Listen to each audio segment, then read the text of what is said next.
Hello friends, नमस्कार। तो आज के इस वीडियो में मैं आपके लिए लेकर आई हूँ कि जानिए कुछ समय अकेले रहना कितने फ़ायदेमंद होता है।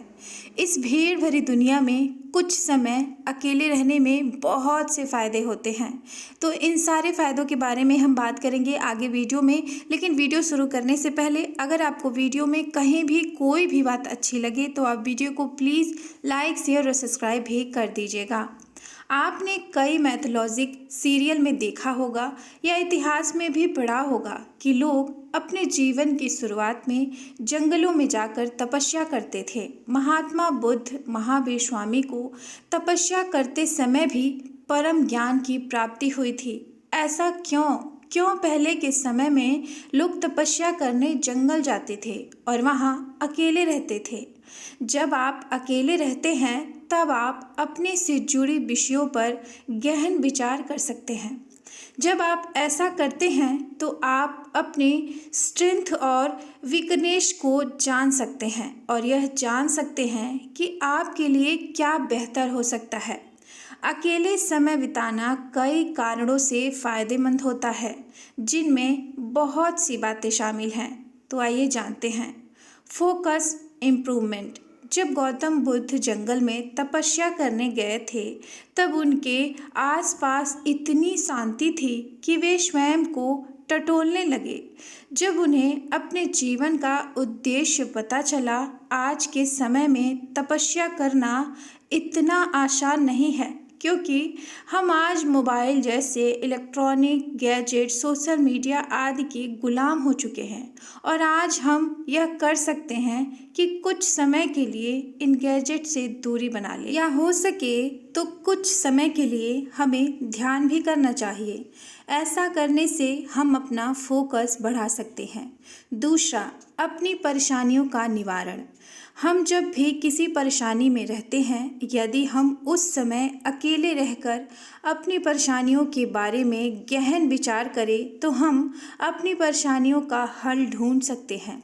इसका मतलब यह है कि जब हम अकेले रहकर किसी भी विषय पर गहन विचार करते हैं तब हमारी परेशानियों का सारा हल हमें सामने से खुद ही मिल जाता है।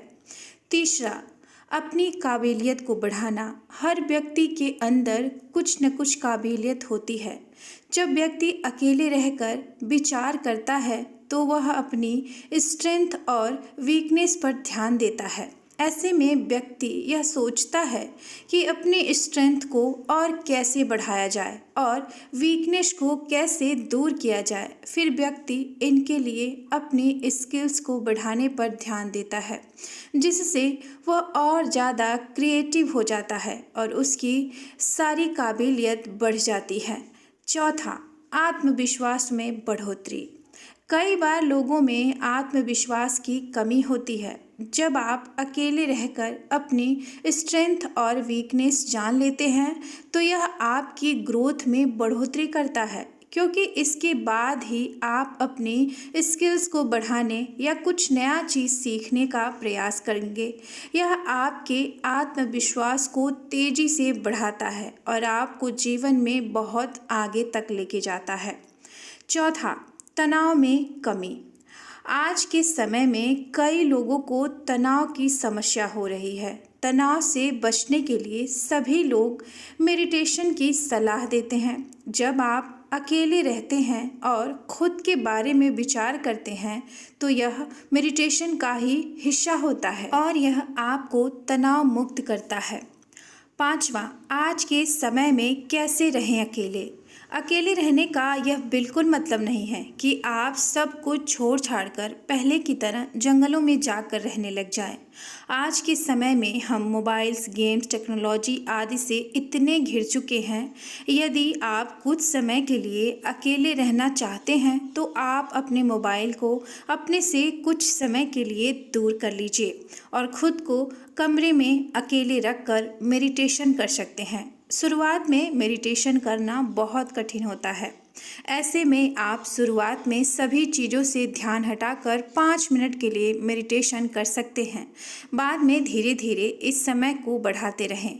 आज अधिकांश लोग फोकस नहीं कर पाते हैं और तनाव में रहते हैं। यदि आप भी इन समस्याओं से जूझ रहे हैं तो अकेले रहकर भी आप इन समस्याओं से निजात पा सकते हैं। कुल मिलाकर अकेले समय व्यतीत करना एक स्वस्थ और लाभकारी अनुभव हो सकता है। यह आपको अपने आप को बेहतर ढंग से समझने में, तनाव कम करने और अपने संपूर्ण स्वास्थ्य में सुधार करने में बहुत मददगारी हो सकता है।